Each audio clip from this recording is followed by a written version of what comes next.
हम already discuss कर चुके हैं इंट्रोडक्शन ऑफ अकाउंटिंग में हेड्स ऑफ अकाउंटिंग, जिसमें हमने 2 हेड्स को डिस्कस कर लिया था। हमने बिजनेस को डिस्कस कर लिया, हमने ऑर्गेनाइजेशन को डिस्कस कर लिया। Now come towards the third head of accounting, that is expenses. ठीक है, एक्सपेंसेस क्या चीज़ होती है? एक्सपेंसेस ऐसे खर्चे जो कि बिजनेस को रन करने में यूज़ हो रहे हैं। डेफिनेशन मौजूद है, an amount of money is incurred to run the business effectively is known as expense. यानी कि ऐसे खर्चे, ऐसी अमाउंट जो कि यूज़ हो रही है बिजनेस को रन करने के लिए, वो क्या चीज़ मौजूद है? वो है हमारे एक्सपेंसेस, जिसमें एग्जांपल्स हैं रेंट एक्सपेंस, यानी अगर हमने बिल्डिंग रेंट पे ली है तो हमें उसका रेंट देना है। सैलरीज एक्सपेंस, स्टाफ मौजूद है, सैलरीज देना है। इंश्योरेंस एक्सपेंस, बिल्डिंग है, इंश्योर्ड होगी, वहाँ वो एक्सपेंस पे करना है। एडवर्टाइजिंग एक्सपेंस, कोई भी प्रोडक्ट को लॉन्च कर रहे हैं या कोई भी प्रोडक्ट की मैन्युफैक्चरिंग कर रहे हैं तो उसकी एडवर्टाइजमेंट ज़रूरी है। और फिर सबसे बेसिक जो कि है यूटिलिटी एक्सपेंसेस, ठीक है, जिसमें हमारे पास इलेक्ट्रिसिटी का बिल मौजूद है, पानी का बिल मौजूद है, तो ये तमाम चीज़ें किसमें आ रही होती हैं? एक्सपेंसेस में आ रही होती हैं।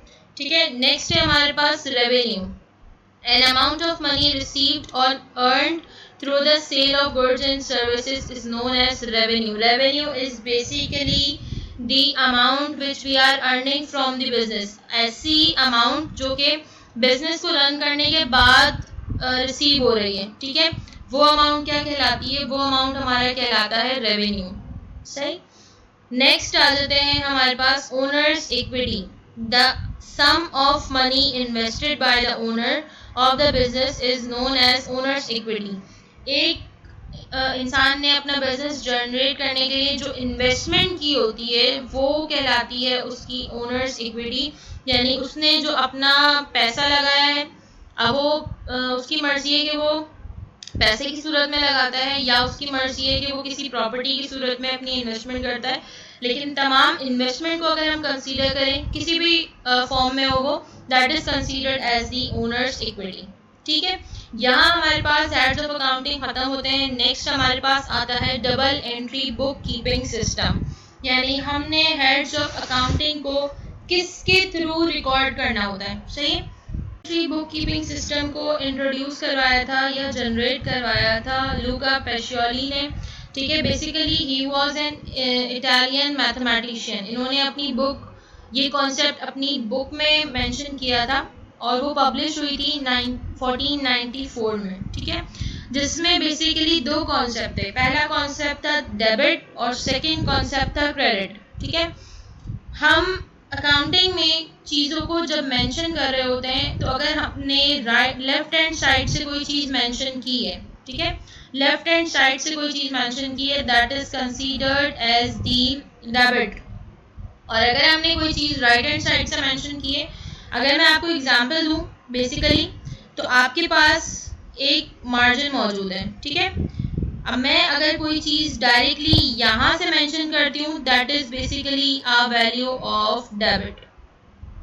ठीक है, अगर मैं यहाँ से मार्जिन को छोड़ के राइट हैंड साइड से स्टार्ट कर दूँ, दैट इज, और ये वाली यहाँ से मेंशन करूँ, that is basically a right hand side which is showing the credit.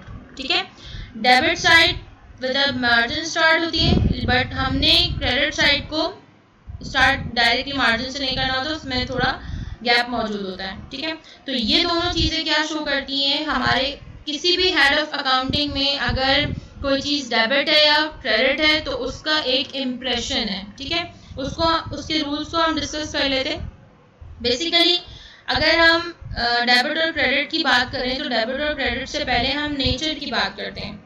Asset और एक्सपेंसेस दोनों सेम नेचर के हैं। ठीक है, same nature in that case अगर दोनों इंक्रीज होंगे तो वो दोनों किस साइड पे रिकॉर्ड किए जाएंगे? डेबिट साइड पे। अगर दोनों डिक्रीज होंगे तो रिकॉर्ड किए जाएंगे क्रेडिट साइड पे।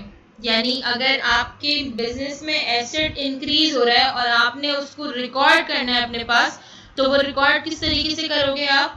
कि उसको शो करोगे डेबिट साइड पे। और अगर आपके बिजनेस से एक्सपेंसेस कम हो रहे हैं, एसेट कम हो रहा है, तो उसको आप रिकॉर्ड करेंगे क्रेडिट साइड पे। ठीक है, सेम ऐसे ही मौजूद है liabilities, revenue and owners equity. इन तीनों की नेचर सेम मौजूद है। ठीक है, लायबिलिटीज, रेवेन्यूज, ओनर्स इक्विटी अगर इंक्रीज होंगे तो जाएंगे क्रेडिट साइड पे, लेकिन अगर डिक्रीज होंगे तो जाएंगे डेबिट साइड पे। इनका टोटली अपोजिट है, किससे? एसेट और एक्सपेंसेस से। अगर हम लायबिलिटीज को इंक्रीज होता हुआ देख रहे हैं तो उसकी नेचर क्या शो करेगी कि वो मेंशन होंगे क्रेडिट साइड पे, और अगर हम देख रहे हैं कि ये डिक्रीज हो रही है तो वो मेंशन होगी डेबिट साइड पे। ठीक है, तो बेसिकली ये था हमारे पास इंट्रोडक्शन ऑफ अकाउंटिंग।